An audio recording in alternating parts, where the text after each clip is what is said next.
चौखट पे चल के आज चारों धाम आए हैं। बजाओ ढोल स्वागत में मेरे घर राम आए हैं।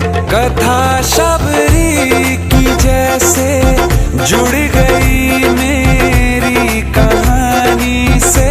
न रोको आज धोने दो चरण आँखों के पानी से।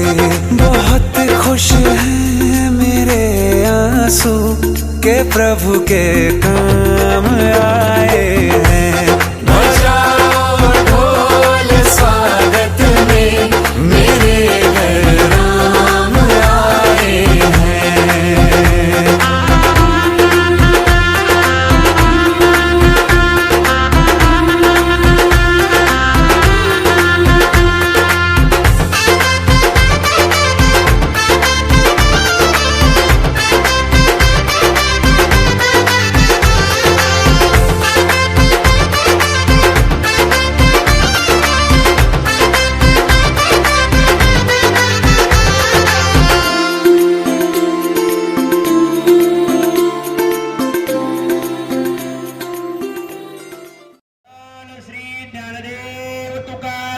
पंढरीनाथ भगवान की जय। माऊली ज्ञानेश्वर महाराज की जय। पवन सुत हनुमान की जय।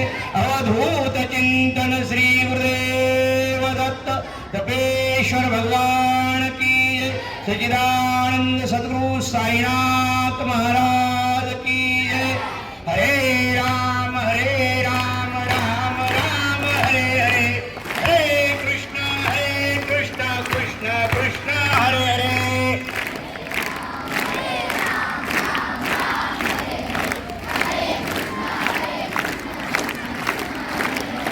हरे राम राम हरे हरे। हरे कृष्ण कृष्ण कृष्ण हरे हरे।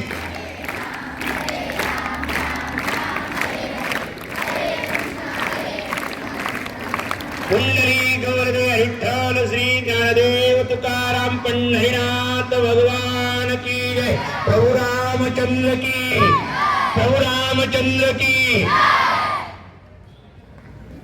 सन्माननीय व्यासपीठ, आजच्या कार्यक्रमाचे अध्यक्ष माननीय मुख्याध्यापक मॅडम गायकवाड मॅडम, सर्व शिक्षक आणि शिक्षकेतर कर्मचारी, विद्यार्थी मित्रांनो, विद्यार्थी मैत्रिणींनो आणि सर्व बंधू आणि भगिनींनो, आज रामनवमी निमित्त या ठिकाणी माननीय मुख्याध्यापक आणि आमचे मित्र श्री संजय भंडारे यांनी काल फोन केला की महाराज तुम्ही उद्या येताल का? मी काय मोठा महाराज वगैरे नाही, मोठा लेक्चरर नाही, परंतु एक तुमच्या दृष्टीने तुम्ही मला मान दिला, उत्तम अशा स्वागत गीतामधून माझं स्वागत केलं, एवढा मी मोठा नाही। परंतु शाळेचे मुख्याध्यापक मॅडम माननीय गायकवाड मॅडम आणि आता गेल्या 2001 पासून 2016 पर्यंत या शाळेचा मी पालक होतो। त्यामुळे जी सर्व शिक्षक मंडळी आहेत ही बरीचशी कालानुरूप नवीन आले। माननीय पाठक मॅडम, परदेशी मॅडम आणि कमलकर सर, माननीय मदने सर, परत आमच्या कॉलनीत राहणारे तरवडे सर या ठिकाणी उपस्थित आहेत। सर्व नवीन विशेष म्हणजे आमचे शिक्षकेतर कर्मचारीमध्ये माननीय Waghmare sir, Bhandari sir, भुगे sir, ही सर्व मंडळी माझ्या परिचयाचे आहेत। चौधरी मॅडम या ठिकाणी आहेत, परदेशी मॅडम आहेत, माननीय कडूस मॅडम आहेत आणि विशेष म्हणजे पाठक मॅडमला माहिती आहे की 2010 या वर्षी माझा पुतण्या या ठिकाणी गणितामध्ये 150 पैकी 150 मार्क मिळवून सर्व राज्यात तो प्रथम आला होता. दुसरी गोष्ट 2012 साली माझी मुलगी प्रार्थना यात शाळेतून उत्तीर्ण होऊन आज ती मास्टर ऑफ फार्मसी होऊन ती गोव्यामध्ये जॉबला आहे. दुसरी माझी मुलगी श्रद्धा ती 2016 साली यात माध्यमिक विद्यालयातून चांगल्या मार्काने उत्तीर्ण होती. 3 विषयामध्ये पैकीची पैकी मार्क मिळवून या ठिकाणी उत्तीर्ण झाली आणि आज ती साईदीप हॉस्पिटल या ठिकाणी असिस्टंट डॉक्टर म्हणून कार्यरत आहे. तर अशा 2 मुली माझ्या याच शाळेत शिकल्या असल्यामुळं 2006 पासून तर 2014 पर्यंत मी या शाळेमध्ये शिक्षक पालक संघाचा उपाध्यक्ष होतो. हे सर्व जुने पाठक मॅडम, कमलकर सर यांना सर्वांना माहीत आहे. त्यामुळे माझा परिचय हा पालक म्हणूनच आहे. म्हणून सर्वांना मी नमस्कार करतो. सर्व पालक मंडळी, उपस्थित शिक्षक, शिक्षकेतर कर्मचारी आणि सर्व अध्यापक वृंद, विद्यार्थी मित्रांनो, आज मला विशेष म्हणजे उद्या रामनवमी असल्या कारणानं मी काल एका ठिकाणी केळगावला प्रवचनासाठी गेलो होतो. त्या ठिकाणी मला फोन आला की रामनवमी निमित्त तुम्ही व्याख्यान देणार का. तर मी म्हटलं तर असं आहे, रामनवमी रविवारी आहे, रविवारी मी तरी माझा वाळ गल्ली म्हणजे अहिल्यानगर या ठिकाणी साईबाबाचं मंदिर आहे. त्या ठिकाणी दरवर्षीप्रमाणे रामनवमीनिमित्त माझा ते प्रवचनाचा कार्यक्रम असतो. त्यामुळे मला म्हटलं रविवारी जमणार नाही. तर मग सर म्हणाले की उद्याच तो कार्यक्रम ठेवायचा आहे. म्हणून मला अचानक सांगितल्यामुळं, आणि विशेष म्हणजे असं आहे की आता व्याख्यान देणं, व्याख्यानाला एक स्पेसिफिक सब्जेक्ट दिला जातो, विषय दिला जातो. आणि आम्ही हे कीर्तन, प्रवचन, सत्संग, भजन हे करीत असताना काय असतं की टायमाचं आम्हाला लिमिट नसतं. व्याख्यानाला एक टायमाचं लिमिट असतं आणि स्पेसिफिक त्याच विषयावर बोलावं लागतं. म्हणून कीर्तन, भजन हे आम्हाला सोपं वाटतं, पण व्याख्याताला ते त्यांना अवघड वाटतं. म्हणून सांगण्याचं तात्पर्य म्हणजे यथावकाश, यथामती, यथाविधी मी संकल्पित वेळेमध्ये हे श्रीरामचंद्राच्या चरित्रावर जे काही मला बोलता येईल ते मी बोलण्याचा प्रयत्न करीन. ते सर्वांनी शांत चित्ताने ऐकून घ्यावं. मॅडम काल म्हणलं होतं की तुम्हाला 45 मिनिटं बोलायचंय, पण आता मला अर्धा तास बोलायचंय, कारण तुमच्या नियोजित वेळेप्रमाणे पिरियड असतात. तर जे जे सांगता येईल ते मी सांगण्याचा प्रयत्न करीन. लोकाभिरामम रंगधीरम राजीव नेत्रम रघुवंशनाथम कारुण्य रूपम करुणाकरंतम श्रीरामचंद्रम शरणम प्रपद्ये. आपल्या भागवत धर्मामध्ये पंच पर्वकाळ सांगितलेले आहेत. पर्व विशेष भागवत धर्मी श्री कृष्ण जयंती, रामनवमी, वामन जयंती, जन्माष्टमी, उत्तमोत्तमी शिवरात्र, हे जे 5 पंच पर्वकाळ सांगितले त्यामध्ये हा रामनवमीचा एक पर्वकाळ असतो. तर या पर्वकाळामध्ये जिकडे तिकडे राम मंदिरामध्ये, हनुमान मंदिरामध्ये हा राम जन्मोत्सव साजरा करतो. तर रामाच्या जीवनाबद्दल आता मोठे आपल्या जवळ 14 भाषेमध्ये रामायणाची आवृत्ती आहे. अनंत रामायण आहे, वाल्मिकी रामायण आहे, एकनाथी रामायण आहे. तर अशा अनेक रामायण आहेत. तर रामाच्या जीवनावर आपण अर्ध्या तासात किती बोलणार. मॅडमनी सांगितलं पुन्हा पुन्हा रामराज्य यावं, किंवा या रामाच्या नामामध्ये अशी काय ताकद आहे की आपल्याला लोक सकाळी उठल्यावर राम राम म्हणतात, जय हरी म्हणतात, ऐका नाही राम, आता तुम्ही राम राम म्हणा, असं काय आहे ह्या रामाचं स्मरण करण्यामागे? ऐका नाही, राम नाम ज्याचे मुखी तो नरधन्य तिन्ही लोकी. रामाचं नाव घेण्यामध्ये इतका पावर आहे, रामाची प्रार्थना करण्यामध्ये इतका पावर आहे की तो तिन्ही लोकांमध्ये तो धन्य माणूस. म्हणून एका ठिकाणी ज्ञानेश्वरीमध्ये सांगितलं की रामाने कसं युद्ध केलं असं म्हटले तर राम रावण रणी झुंजले कैसे. राम आणि रावणाचं ज्यावेळेस युद्ध झालं त्यावेळेस ते कसे युद्ध केलं असेल त्यांनी. राम रावण रणी झुंजले कैसे, कसे झुंजले असतील, कसं युद्ध केलं असेल. तर सांगतात पुढच्या ओळीमध्ये की राम रावण रणी झुंजले तैसे, कसे झुंजले ते की तसे झुंजले की आजपर्यंत असं युद्ध कोणाचंच झालं नाही.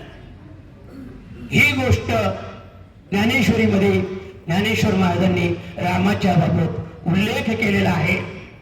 चला या रामनवमी निमित्त आपण संदर्भ सांगितले पाहिजेत, कारण रामनवमीसाठी या ठिकाणी व्याख्यानाला बोलवलं आहे.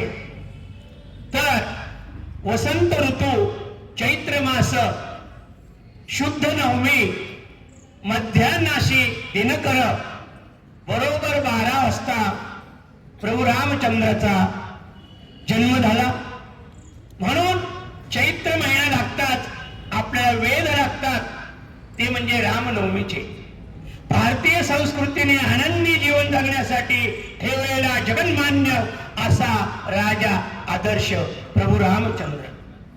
मनुष्य हा मायेत अडकलेला असतो, संसारात मायेचा प्रभाव सुखामागे धावायला लावतो, मायेनेच सुख दुःख निर्माण करतो, माया चक्र त्याला सुखासाठी धावायला भाग पडते. अशा वेळेला मनुष्याला एकच आठवण येते, ती म्हणजे प्रभू रामचंद्राची. म्हणून आपण म्हणतो की आता मी नेहमी सांगत असतो की दुख में सब सुमिरन करे, सुख में स्मरे न कोय, जो सुख में सुमिरन करे तो दुःखदायक होय. तुम्ही आम्ही सर्व गृहस्थाश्रमातले आहोत. प्रपंचामध्ये सुख दुःख हे येतच असतात, परंतु ग्रंथामध्ये सांगितलेलं आहे नसती विघ्ने येती घरा देव क्षोभ जाणावा. काहीही कारण नसताना तुमच्या घरामध्ये जर काही संकट येत असतील, विघ्न येत असतील तर ते कशाचे समजायचं. म्हणून सर्वांना मी सांगतोय, विद्यार्थ्यांनो तुम्हाला मी ना एक गोष्ट सांगणार आहे रामायणातली, त्यामुळे तुम्ही चळवळ काय करू नका. कारण काय झालं की या ठिकाणी 3 प्रकारचे श्रोते, एक बाल श्रोते येत आणि असे श्रोते पाठक मॅडम सारखे की त्यांनी गेल्या 40-30 वर्षात अनेक व्याख्यात्यांचे या ठिकाणी व्याख्यान ऐकले. त्यांना वाटतं हे काय सांगणार येतं, असंही त्यांना वाटू शकतं. विद्यार्थ्यांना वाटतं की यांना कोणाला बोललोय आता हे महाराज ते काय सांगतील, आहे की नाही. आणि मध्य म्हणजे ज्यांनी आत्ताच ऐकायला सुरुवात केली, ज्यांची पहिली वेळ आहे, असे शिक्षक कर्मचारी या ठिकाणी आहेत. म्हणून रामायणातली एक गोष्ट सांगणार आहे, रामायणातले काही सिद्धांत सांगणार आहे की जे आपल्या जीवनामध्ये उपयोग येणार आहेत. काय होतं की विद्यार्थ्यांपुढे बोलायचं, हा एक व्याख्यात्याला एक टाइम लिमिट दिल्यामुळं नेमकं काय बोलायचं, रामाने एवढी मोठी कथा आहे तरी पण आपण सांगणार आहोत की आपल्या ग्रस्त आश्रमामध्ये आपण जीवन जगत असताना या नामस्मरणाने काय होतं, या नामस्मरणाने काय होतं? आता ते म्हणतात ना की आपल्या जिथं सायन्स संपत मॅडम त्या ठिकाणी अध्यात्म सुरू होतं. ज्यावेळेस तुम्ही अनेक दवाखान्यात जाता, इकडे तिकडे जाता, डॉक्टर तुमच्या टेस्ट करतो आणि मग तुम्हाला काहीच निघत नाही, मग तुम्ही डॉक्टरला प्रश्न करता की मग दुखतं कशामुळं? काही तर निघत नाही, मग दुखतं का? ते म्हटलं आता तुम्ही बघावं तुमचं काय.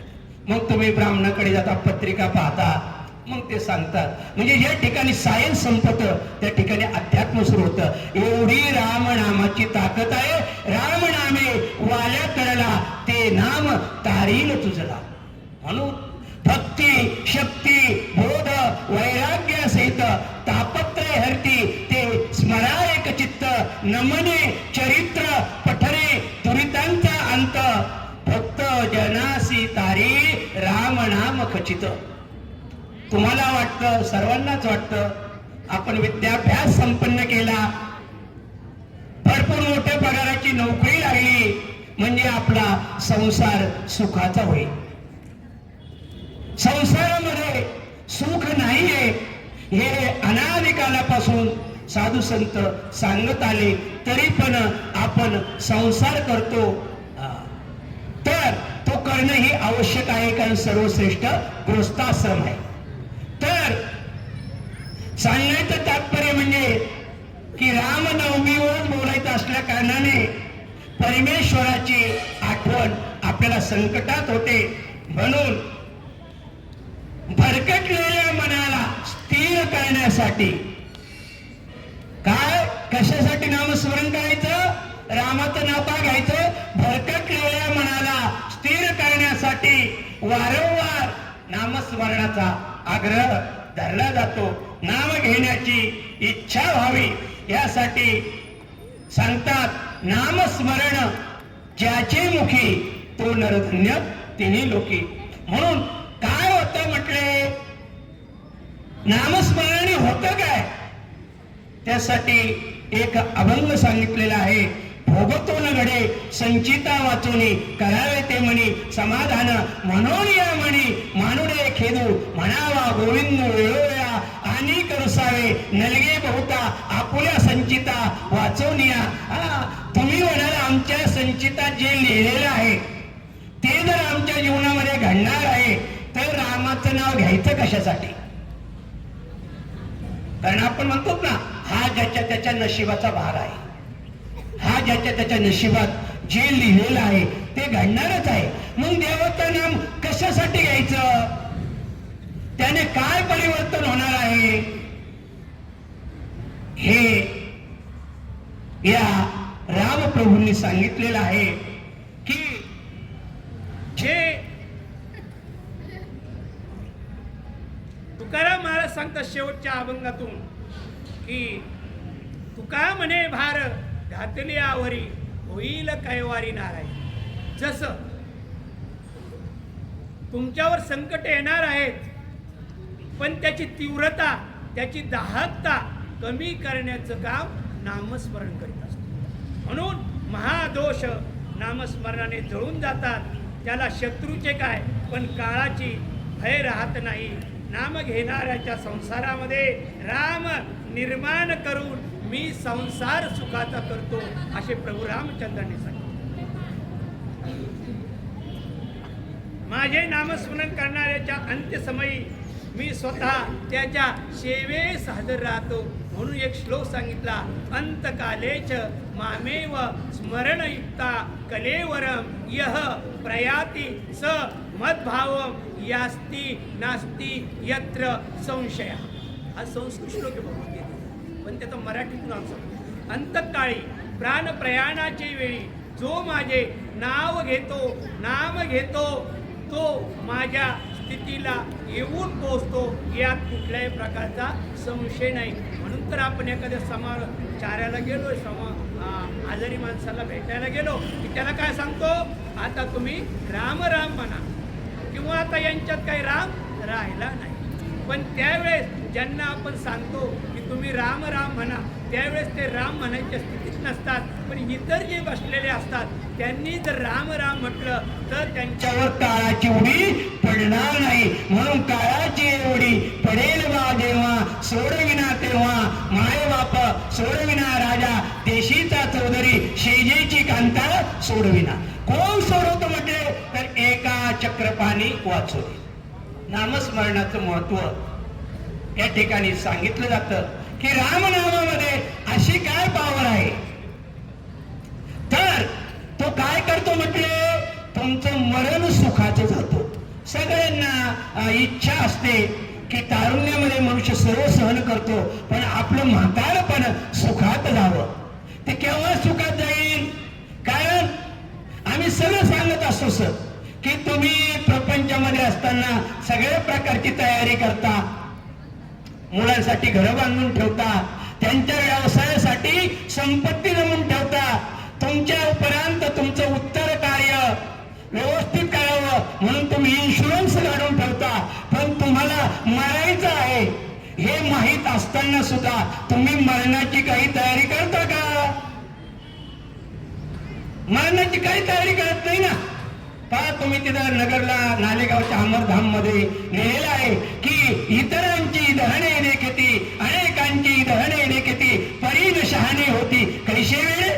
म्हटले तुम्ही रोज लोकांना वाट लावण्यात पण तुम्हाला जायचंय हे तुम्ही कधी आठवण ठेवीत नाहीत. स्मरण स्मरण तव स्मरण सतत स्फुरदाये घडो तुझी गुण कीर्तने सुरम्य करणे पडो तुझी कथा ना आवडो. म्हणून त्याच्या स्मरणाने मनुष्य मरण विसरतो. तर रामनाम घेणाऱ्याला पुन्हा पुन्हा या संसार सागरात दुःखाचा सामना करावा लागत नाही. म्हणून जन्मभर नामस्मरण करणारा हा श्रेष्ठ होतो.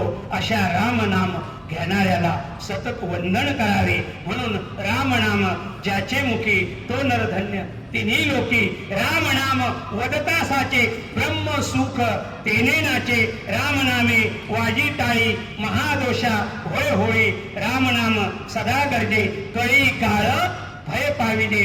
ऐसा रामनवमी भाव तया संसाराची वाव. आवडीने नाम गाय एका जनार्दनी वंदी पाय. जो नामस्मरण करतो त्याचे देव सुद्धा त्याला वंदन करतात, संत सुद्धा त्याचे पाय धरतात.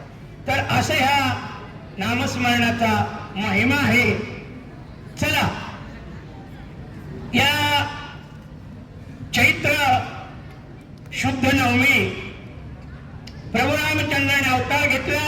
या गोजीरवाण्या दिव्य बालकाचे दर्शन आहे म्हणून सर्व देव देवता वेगवेगळी रूपे घेऊन आकाशात जपली.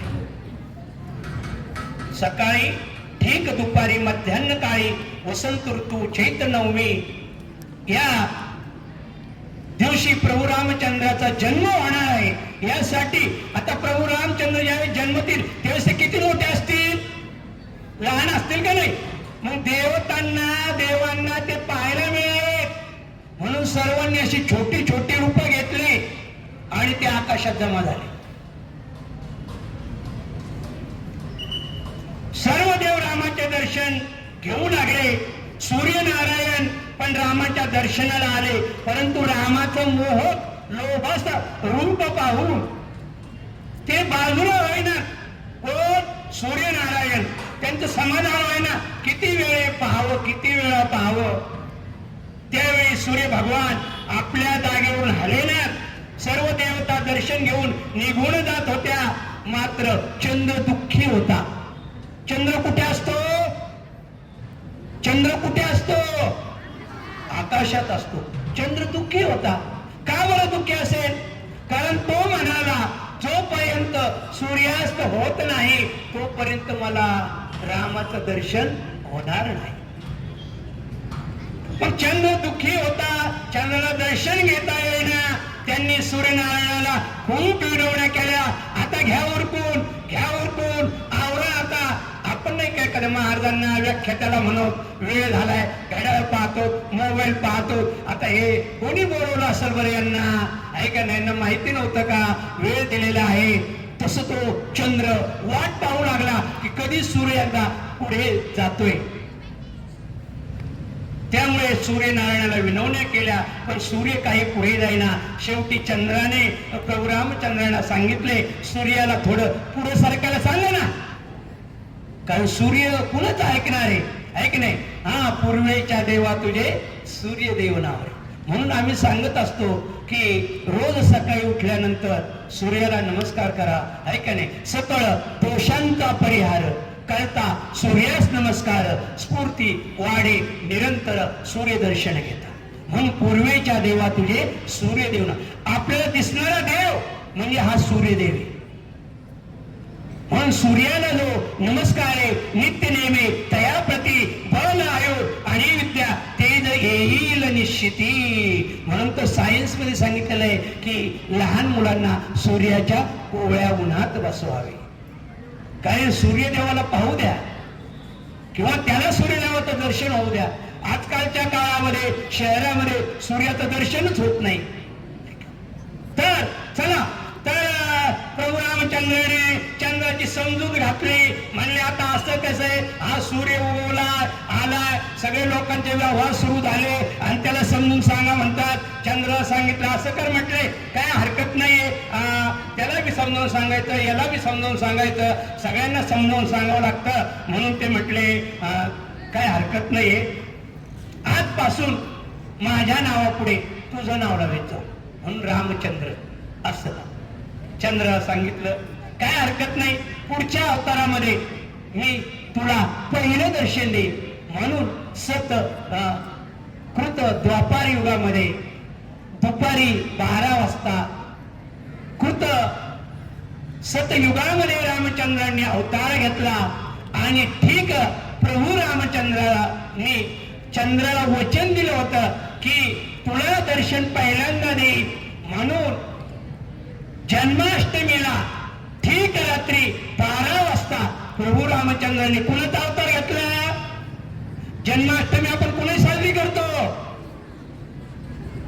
श्रीकृष्णाची. म्हणून त्याने जन्मात तिथे दुपारी 12 वाजता रामाचा अवतार, संध्याकाळी 12 वाजता कृष्णाचा अवतार, सकाळी सूर्योदयाला कुणाचा अवतार.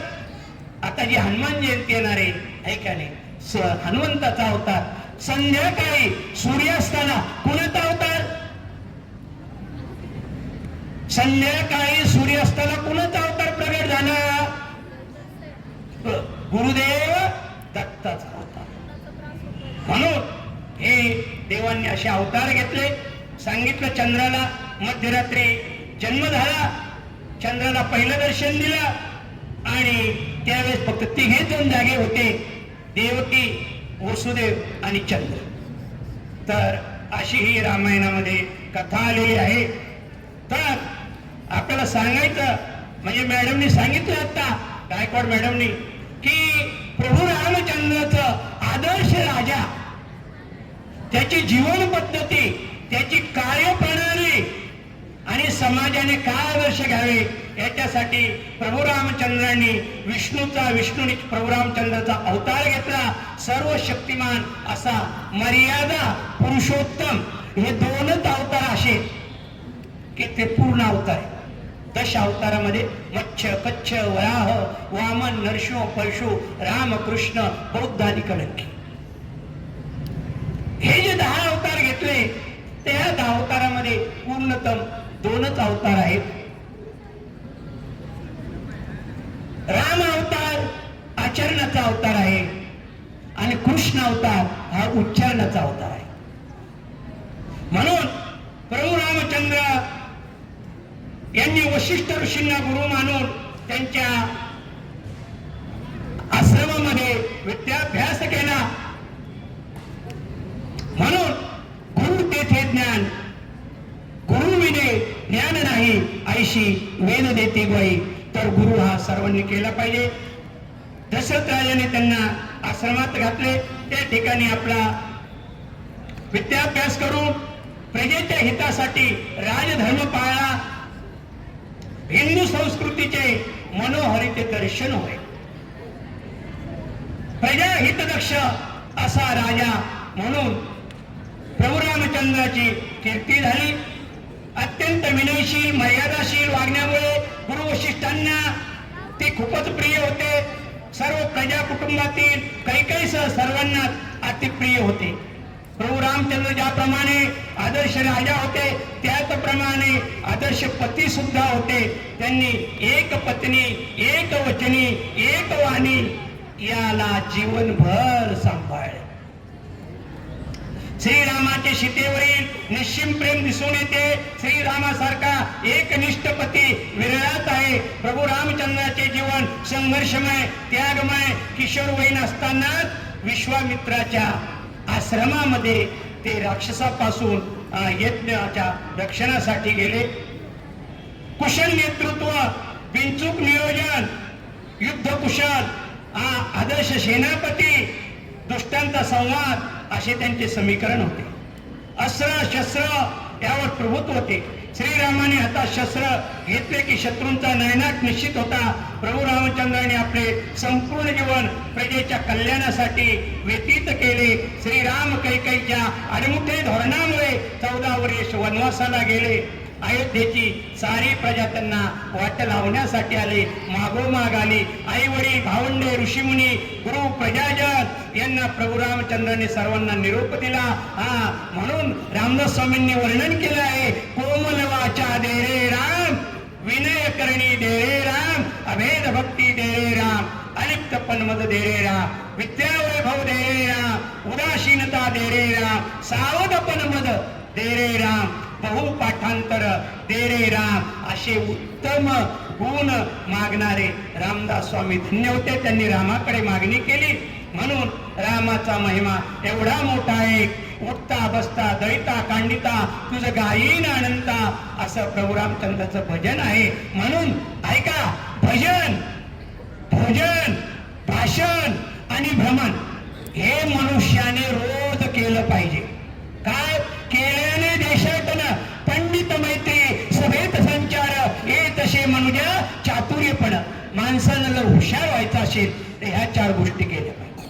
म्हणून या लोकत्रयाचे नाथ प्रभू रामचंद्र यांना साष्टांग दंडवत असो. नादातून या नाद निर्मितो. श्रीराम जय राम जय जय राम, श्रीराम जय राम जय.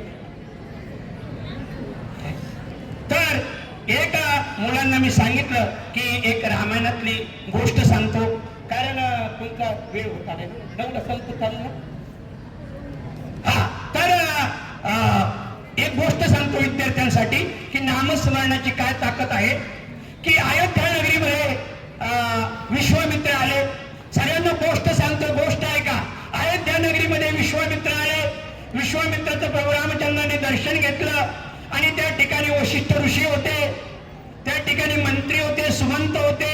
सर्वांनी प्रभू रामचंद्राचं दर्शन घेतलं आणि सकाळी सकाळी प्रजाजन पण नगरीमध्ये ते उपस्थित झाले होते. प्रजाजनांना वाटलं आम्हाला पण विश्वामित्राचं दर्शन व्हावं असं त्यांनी सुमंतांना सांगितलं. सुमंतांनी प्रधानाला सांगितलं आणि प्रधानांनी प्रभू रामचंद्राला सांगितलं. प्रभू रामचंद्र म्हणले काय हरकत नाही, आपण आपल्या नगरीच्या बाहेर फार मोठा सभामंडप देऊ आणि त्या ठिकाणी विश्वामित्र काय करतील, तुम्हाला दर्शन देतील.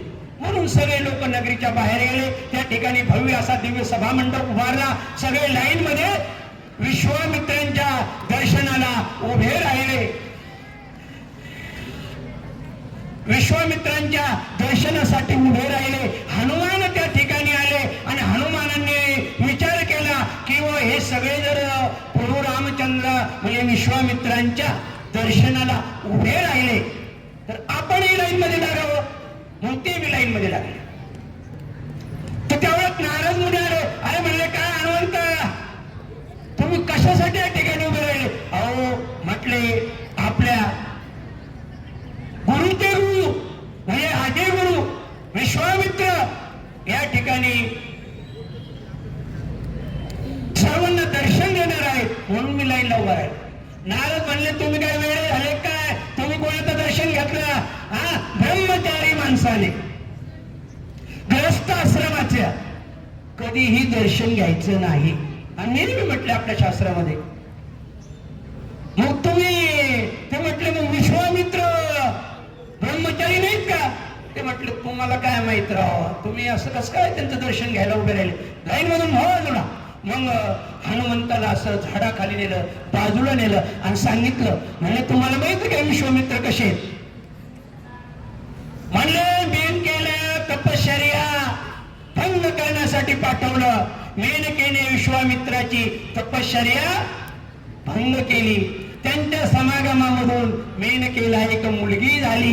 मेनकेचं अवतार कार्य संपलं. मेनका त्या मुलीला तशीच सोडून गेली. विश्वामित्रही तसेच सोडून गेले. म्हणले हे काय कुठाने आपल्याला, आपण ऋषी येत नेले सोडून. मग ते बाळ तिथंच राहिलं. मग तिला शकुंत पक्षी आला. शकुंत पक्षाने आपल्या पंखाने सावली दिली त्या मुलीला. मग त्या ठिकाणी कण्व ऋषी आले. कण्व दयाळू होते. कण्व ऋषींनी त्या मुलीला जवळ घेतलं, आपल्या आश्रमात नेलं. शकुंत पक्षाने सावली धरल्यामुळं त्या मुलीचं नाव शकुंतला ठेवलं. आणि त्याच शकुंतलेच्या पोटी राजा भरत जन्माला आला आणि त्या भरताच्या नावावरून या देशाला भारत असं नाव दिलं. ही कथा नारदांनी हनुमंताला सांगितली. हनुमंतला मला बरं झालं राव, उगाच उभा राहिलो मी, केवळ कशाला उभं राहिलास तुम्ही, आहे की नाही. हनुमंत गेले आपल्या कामाला निघून. नारद मुनी तिकडे व्यासपीठावर जाऊन पोहोचले आणि ते म्हटले विश्वामित्राला, म्हटलं बरं, विश्वामित्राला म्हटले त्यांनी की तुमचं काही लोक दर्शन घेत नाहीत, नका काय घ्यायना. विश्वामित्राला राग आला. त्यांनी रामाला सांगितलं तुझ्या नगरीमध्ये माझा अपमान होतोय आणि हे काय पाहतोय. त्यांनी लगेच रामाने धनुष्याला बाण लावला. इकडे नारद मुनी आले. हनुमंताला सांगितलं अरे म्हटलं आता राम बाण सोडतोय, तर आता एकच बाण असा असतो की तो नष्ट करतो. मग त्याला सांगितलं तू राम नामाचा जप कर. त्यांनी वज्रासन घातलं, राम नामाचा जप केला, बाण आला आणि त्यांना वंदन करून निघून गेला.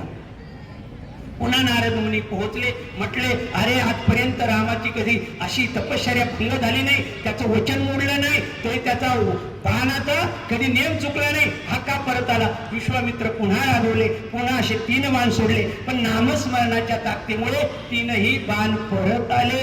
मग पुन्हा नारद मुनी सांगितलं, म्हटले राव हे असं कसं काय होत आहे. ते म्हटले अहो ज्याला बाण मारतात ना तो काय साधा सुद्धा माणूस नाही, तो अंजनीचा मुलगा आहे. म्हटले विश्वामित्र म्हटले अरे नारदा तुम्हाला हे असं करून काय मिळालं याच्यामध्ये. म्हणजे ना मी हनुमंताला मारा निघालो होतो. मग विश्वामित्राला सांगितलं, गुरु वशिष्ठांनी सांगितलं, सगळ्यांनी त्या ठिकाणी विनोद केला आणि म्हटलं काय मिळालं. तर त्याचा मतितार्थ एवढाच आहे की नामस्मरणामुळे, रामाच्या नामामुळे तो मारलेला बाण 3 वेळेस वंदन करून गेला. ही रामायण, अनंत रामायणामधली ही कथा आहे. आपल्याकडे वेळ थोडा आहे आणि मी बरोबर 7:45ला आलो, पण तुमचाच कार्यक्रम 8:20ला 8:25ला सुरू झाला. मॅडम म्हटलं मला 45 मिनिटं बोलायचं. आता आम्ही बोलणार आहे 1-1.5 तास बोलतो, पण वेळेचं बंधन आहे. तुमची शाळा आहे, मला पण ड्युटीला जायचं आहे, पण सकाळची वेळ असल्यामुळे हे मी तुमचं आमंत्रण स्वीकारलं. संयोजकांनी आणि संजय भंडारी मुख्याध्यापक मॅडम यांनी मला या ठिकाणी बोलवलं. सांगण्यासारखं भरपूर काय असतं, मी भरपूर काही घेऊन आलो होतो सांगण्यासाठी, पण वेळेअभावी आता मला पण ऊन लागत आहे. मी त्यामुळे म्हणलो होतं सावलीत व्यासपीठ घ्या, पण दुसरी गोष्ट विद्यार्थ्याला ऊन लागतं. तुमच्यावर पण मर्यादा आहेत. आपण ज्यावेळेस मर्यादा पुरुषोत्तम प्रभू रामचंद्राचं नामस्मरण करतो त्यावेळेस आपण पण मर्यादा पाळल्या पाहिजे. नाही तर एकच सेकंद सांगतो की काय झालं. अशीच सभा चालू होती, व्याख्यान संपत आलं आणि एक माणूस पुढे आला. त्या व्याख्यात्याला वाटलं काही विचारायचंय काय नो, म्हणून ते म्हणले की खाओ काही ते म्हणले तुम्हाला काय नाही विचारायचं. ह्या व्याख्यात्याला कोणी आणलं होतं तो मला माणूस विचारायचा आहे, म्हणून अशी वेळ तुमच्यावर येऊ नये. या ठिकाणी मला 2 शब्द बोलायला सांगितले. यथावकाश यथामध्ये जे योग्य आहे ते प्रभू रामचंद्राचं आहे. तर माझ्याकडून बोलता बोलता काही चुकीचं बोललं गेलं असेल तर ते माझ्या बुद्धीचे दोष समजा आणि जे योग्य आहे ते माझ्याकडे द्या, कारण मी माझ्या त्या गुरुच्या चरणी अर्पण करीन.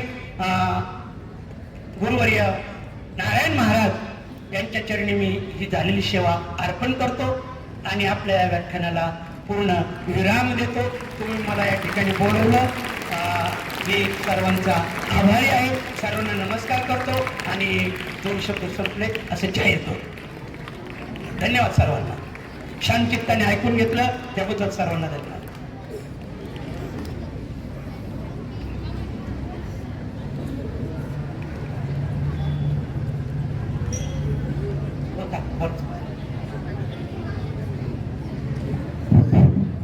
सर्वांनी पहिल्यांदा ताट बसायचंय, सावधान स्थितीत बसायचंय. सावधान, विश्राम, सावधान. हे बा, आत्ताच आपल्याला श्री ज्ञानेश्वर महाराज अनावडे यांनी आपल्याला रामायणाबद्दलची माहिती सांगितली. विशेषतः त्यांनी असा उल्लेख केला की तुम्ही नामस्मरण करावं. नामस्मरण करावं म्हणजे काय की आपली थोडीफार सेवा पाहिजे, देवाच्या प्रती आपली काहीतरी सेवा पाहिजे. सेवा असेल तर तुम्हाला त्याचा मेवा खायला मिळेल. त्यामुळे तुम्ही थोडी सेवा करावी असं त्यांनी त्यांच्या व्याख्यानातून आपल्याला एक संदेश दिलाय. तर आपण त्यांना आज एक आश्वासन देऊ. द्यायचं का आश्वासन त्यांना? द्यायचं का आश्वासन? हा, तर सर्वांनी आज प्रभू श्रीरामाचा जयघोष करायचा आहे. उद्या न विसरता सर्वांनी रामाच्या मंदिरामध्ये जाऊन श्रीराम नवमी साजरी करायची आहे. आणि आज हे व्याख्यान याचं काहीतरी आपल्याला लाभ मिळाला म्हणून सर्वांनी मोठ्याने म्हणायचंय जय श्रीराम. एक हात वर करायचा आहे, जय श्रीराम, जय श्रीराम. तर या व्याख्यानातून आज आपल्याला काहीतरी आदर्श विचार, आदर्श जीवन जगण्याचा सल्ला या व्याख्यानातून मिळालाय. याबद्दल प्रथम आपण इथे आलेले, आपल्या विनंतीला आवर्जून मान देऊन आलेले श्री ज्ञानेश्वर महाराज अनावडे यांचे इथे आभार मानू. त्यानंतर हे व्याख्यान तुम्ही शांतपणे बसून, एवढं ऊन लागतंय तरी तुम्ही शांतपणे बसून हे व्याख्यान ऐकलं, याबद्दल तुमचेही मी आभार मानतो. त्यानंतर हे व्याख्यान आयोजित करण्यासाठी आपल्या विद्यालयाचे माननीय मुख्याध्यापक तसेच उपमुख्याध्यापक व पर्यवेक्षक यांनी परवानगी दिली, याबद्दल त्यांचेही आभार मानतो. त्यानंतर आपल्या विद्यालयाचे शिक्षक, शिक्षकेतर कर्मचारी या सर्वांनी या कार्यक्रमाला यशस्वी होण्यासाठी मदत केली, याबद्दल त्यांचे आभार मानतो. आणि आभाराचे काम विद्यार्थी असे जाहीर करतो आणि कार्यक्रम संचालक जाहीर करतो. आता मॅडम सांगतील त्या पद्धतीने विद्यार्थ्यांनी वर्गात जायचं आहे, तुम्ही गोंधळ करायचा नाही. जय श्रीराम, जय श्रीराम.